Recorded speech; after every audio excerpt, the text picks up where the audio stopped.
Bonjour, quelques explications concernant les raisons pour lesquelles j'ai accepté la proposition flatteuse de Michel Onfray de rejoindre l'équipe de Front Populaire, cette revue qu'il a décidé de lancer pour être une plateforme de réflexion, de confrontation, pour penser le monde d'après, c'est son expression, et je la trouve personnellement excellente.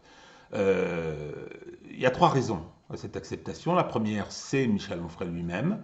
Voilà quelqu'un qui a des convictions et qui se bat pour elles, c'est le genre de choses qui me séduit. Ensuite, même si nous n'appartenons pas au même courant du socialisme, lui ce serait plutôt socialisme libertaire, pour ce qui me concerne, ce serait plutôt socialisme qu'on qualifie de façon péjorative d'autoritaire, ce qu'il n'aurait pas dû être.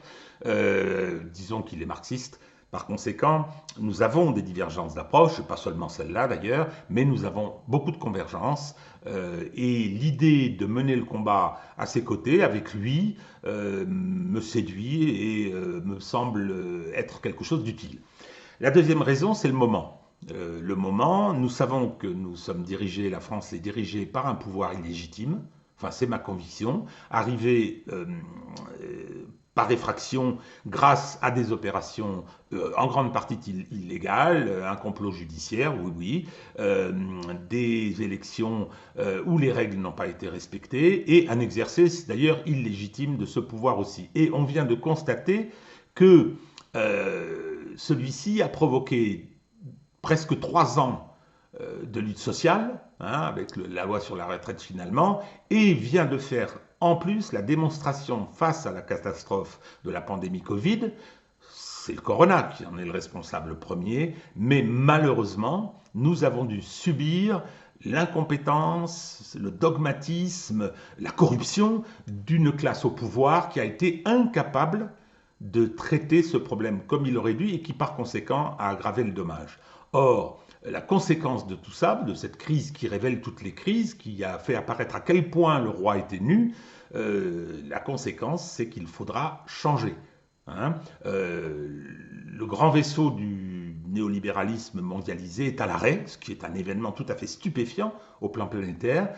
Il est clair que pour notre pays, nous devons réfléchir, nous battre pour que la France d'après soit différente de ce qu'était la France d'avant, et en aucun cas que l'on puisse revenir à ce pouvoir oligarchique et illégitime.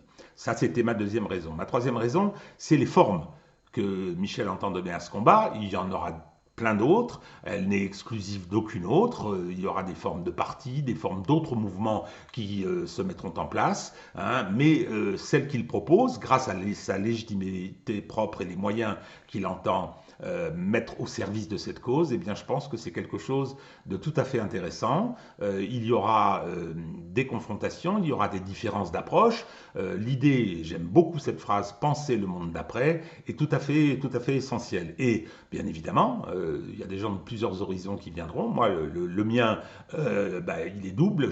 Mon lieu d'énonciation, c'est le droit. Et disons que ma formation politique, mon rattachement politique, c'est plutôt le mouvement ouvrier français traditionnel dans sa version plutôt communiste. Donc, on va utiliser pour ce rassemblement qui, bien évidemment, va voir cohabiter et coexister des gens d'opinions, d'origines différentes. Ce sera le fameux poème d'Aragon, rebattu bien sûr, quand le blé est sous la grêle, folle qui fait le délicat, pour mener le commun combat. Voilà, je vous remercie de cette attention et je vous dis à très bientôt pour cette aventure.